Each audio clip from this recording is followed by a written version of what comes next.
মানে মিঠাতেল হওক, ৰংগুড়া হওক, জলকীয়া গুড়া হওক, যিকোনো গুড়া হওক, ইয়াৰ পৰা যিবিলাক বস্তু মই নি আছোঁ সেইকেইটাৰ পৰা কোনো ছাইড এফেক্ট নাই। 2 নম্বৰ কথা, আমি যিটো বজাৰৰ কেমিকেলযুক্ত মিঠাতেল ব্যৱহাৰ কৰোঁ তাৰ ফলত আমাৰ শৰীৰত চৰ্বি আৰু অন্যান্য উপসৰ্গ বেমাৰবিলাক সৃষ্টি হ'ব পাৰে।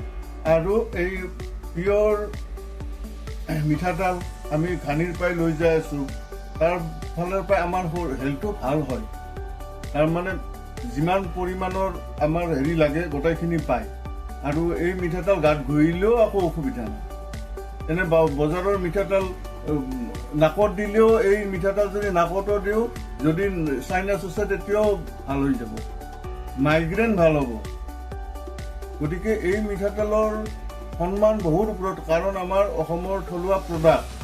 অসমৰ থলুৱা প্ৰডাক্টৰ ওপৰত আমি সদায় উৎসাহিত কৰিব লাগিব, কাৰণ অসমৰ যিবিলাক প্ৰডাক্ট, এইবিলাক প্ৰডাক্ট আজি আমি বাহিৰত কিমান দিন হৈছে বা সেই মিঠাতেল পেকেটিং কৰি থৈছোঁ।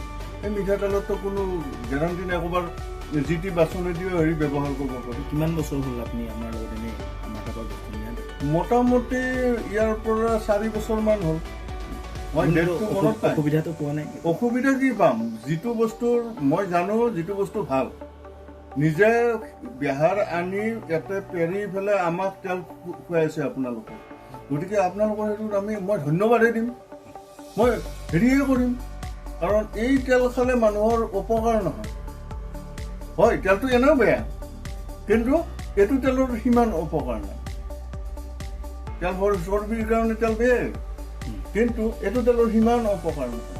আৰু কিডনী চিডনী এইবিলাক চব ভালে থাকিব এইবিলাক খালে। আৰু যিটো এই হেৰি কি গুড়া, এইটো ৰংগুড়া, জিৰাৰ গুড়া, ধনিয়া গুড়া, হালধি গুড়া, বস্তুৱে লয় বাৰু। গতিকে এইবিলাক বস্তুত সদায় সন্মান আছে। আমাৰ থলুৱা প্ৰডাক্ট, আমাৰ জলবায়ুৰ লগত মিলা বস্তু ইয়াত পায়। কাৰণ অসমৰ জলবায়ুৰ লগত যিখিনি বস্তু আজি বাহিৰ ৰাজ্যৰ পৰা অহা বস্তুত সেইটো সন্মান নাপায়। সেইটো